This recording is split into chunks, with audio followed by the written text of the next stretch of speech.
Hello, hello, hello. So, some non-American news because I think everybody's getting a little bit sick of this spat that's going on. Like, yeah, it's worth fighting. Yeah, there's good and evil and everything.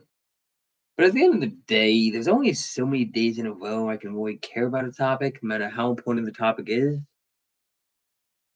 Like, I watch politics for entertainment, usually, or to have a fight.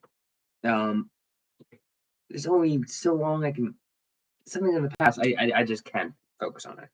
I'm gonna talk about it later on, but just I think there's more people who think like this than you think. But Nepal. So free the Nepal is what's happened over the past few days. So basically, there's a coup, ultimately bloodless. The military basically stood aside. Government got deposed. Prime Minister barely escaped with his wife. His wife did not. And basically, they had like a Discord chat with like 20,000 people talking about how to form the government, and they elected the new government through Discord, which is pretty amazing. That is a really like it's funny. People are talking so much about the Charlie Kirk stuff, which is worth talking about. But we just had a head of state elected by Discord. Like that is revolutionary for democracy. Um, no voting booths, no sending in ballots, none of that. Just Discord, an online communication platform where anybody can say anything, and they formed a government based on that. Like that is really, really big news to know. And maybe it worked because Nepal was a relatively very, very small country, very homogenous country, but still, this is unprecedented. Very, very cool.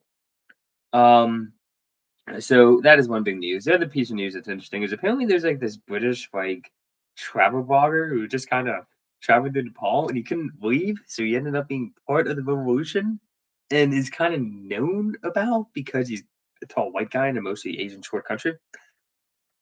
And he's like, I swear, the British are not trying to take over Nepal. That is not what we're doing right now. It just happened to be in the country where this is happening, and I happen to be in a position of prominence. This is not a British thing, and I'm like, dear God, is this how the British Empire happened? Is this like legitimately like all the stories about the British East India Company or the English Empire or anything else? Was it just a bunch of travel bloggers who just happened to be in a particular location? Is that what the British Empire was? Like, there's some evidence behind that it kind of was. Now, of course, the British Empire was a thing, and the Britain did actual actions, but like more of it was accidental than you think.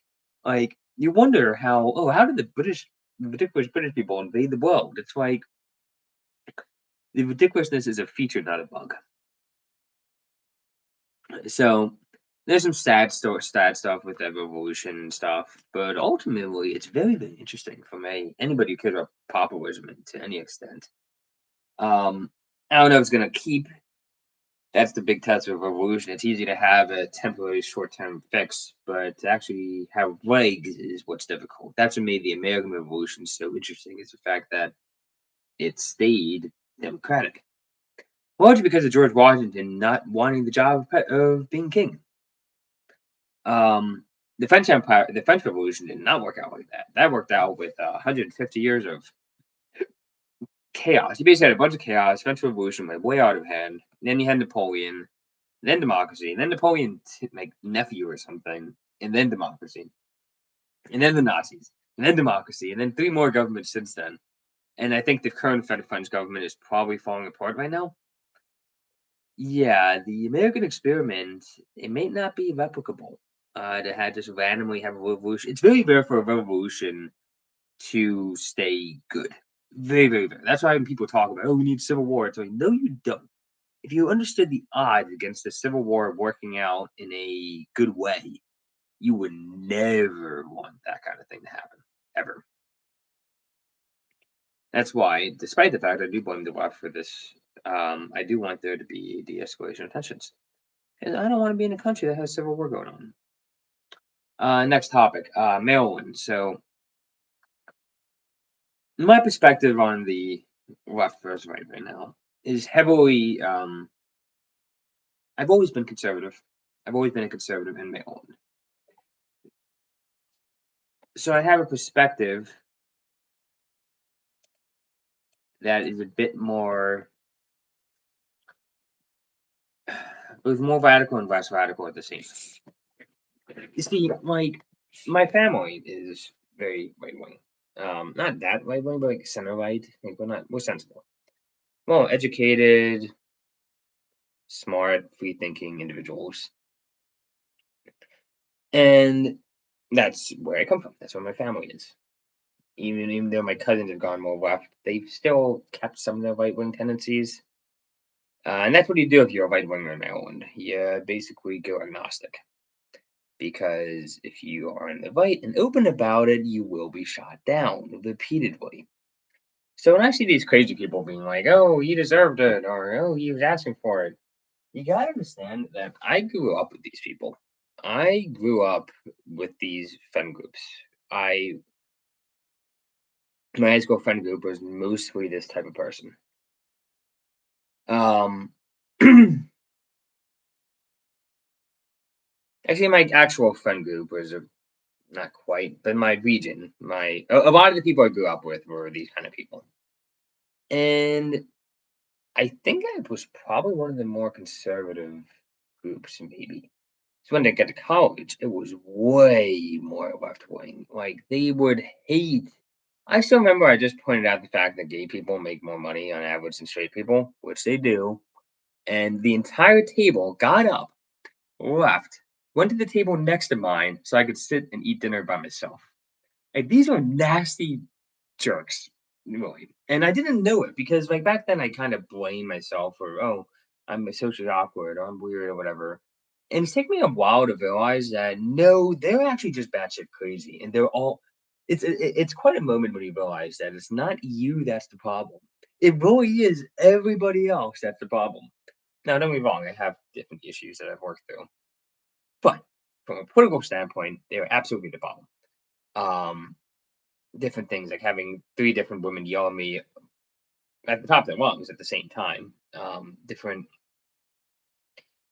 actions of my more philandering friends towards women. Yeah, all these super feminist guys like, we care about women. I'm like, yeah, I know for a fact you cheated on several of your girlfriends. So all these people who think that they're so righteous and good, it's like, no, I've known these people for years. And I would not say the same thing about people in like New York or even Massachusetts, or different liberal states. But from Maryland, which is where I know that Maryland left wingers are kind of jerks. So when they come out and say, "Oh, we are righteous and everything," I'm like, I know you're not. You're not. You're a bunch of bullies who pretend to be victims. That's your whole shtick. That's how you make things work. That's how you demonstrate power. You basically pretend to be a victim and then use it to browbeat anybody who disagrees with you. So like when people say, "Oh, it's just politics," or whatever, I'm like, "Well, yeah, some of it is just politics. Some of Some of it goes down deeper than that. A lot of these people on left wing groups are just bad people. And I think there's some like tendency towards the middle where right wingers we like to see ourselves as being tougher, so we're like actually nicer. And left wingers like to see themselves as being compassionate, so they're actually less so. That there's a part of me that wonders if somebody's actual behavior is counter to how they think about things because humanity looks for being the center. But just as individual people, liberals are not loyal. They're not good friends. Well, some of them are. None of this is all. There's always exceptions to all of these, but they're not loyal. They don't stick by you. They were stabbing in the back. They're still a woman. They're just a lot of them are bad people. Not all. The center left is fine. I'm not talking about the center left. If you're willing to have a conversation, you're center left. No matter what your actual beliefs are, if you're willing to have a conversation, you're center left. Um, but there is a problem with the left with just how good of people they are. That said, there's a both sides debate. So the both sides debate that's going on is whether that's a good argument or not. So the left is trying to make the argument that no, both sides are to blame for political violence. And that's basically the argument. And the right is saying, no, you just killed one of our top five most important guys. You don't get to blame this on us, which is fair. Um, I do think there's violence on both sides. If you are on enough conservative channels, you do see and recognize that there is indeed a far right of people who are just racist or hate people, hateful. It is a thing that exists. Unfortunately, they don't actually do anything. As far as actually doing stuff, right wingers are lazy as fuck. They just are. We just don't do stuff. It takes us a lot. The fact that we got these organizers we did for Trump says more for Trump than it does for us. We don't organize very well. We'd rather just sit back and have a beer. Maybe watch a game if we really want to get something done. That said, there is a far right, and obviously, like I don't like calling Nazis I like calling them socialists, but for all intents and purposes, uh, they're more on the right wing side of things, I guess. They're kind of just a weird. Now Nazis were a very weird political group. That said, people are like, "Oh, right wingers do more violence." I'm like, "No, we do not. That is a ridiculous claim. The last set of violence that a conservative cheered for was probably January 6th. And we cheered because literally we thought that the election, not we, some right wingers thought that the election was stolen. I don't think it was. Um, but I think you need to prove it better. And I think a lot of the election security measures will prove to people that elections can be trusted. And by the way, if elections aren't trusted, that means they're not trusted. You don't blame the person not trusting. You provide evidence that it should be trustworthy. Saying, "Come on, trust me, bro," that doesn't inspire trust, dude. Um, all the incidents I can think of. So there's like two main examples people use. There's the Minnesota congresswoman who was murdered along with her husband, murdered by technically a Republican, but a Republican who worked closely with Tim Walz and implied that he did it on his behalf, which would make sense if given that the congressman murdered was very anti-immigration, especially for a Democrat. People forget that detail, so it's murky. Second example, Josh Shapiro's house. That was done by a Palestinian supporter. I don't know if you know anything about these Palestine riots, but they're not particularly right wing. Um, and those are the two or three examples. Those are the three examples I can think of. One was 5 years ago, and the other two were fake, or actually people on the left. And then all these examples of school shootings, all these different things, they all are from the left. So many of them are from the left. So, like, yeah, I get the argument that there's two sides to every discussion, but right now it doesn't seem like that. Right now, it seems much more like the left wing is the side that's going crazy. And regardless of what crazy people do, what terrible things, the side cheering for bad stuff is the left. I don't see any right wing like people cheering for the death of people. Like, if we make some kind of argument, it's like the George Floyd thing, where we're like, well, was that a drug overdose or a murder? And like we'll question things. Nobody cheered for it. I don't think. At least nobody I follow.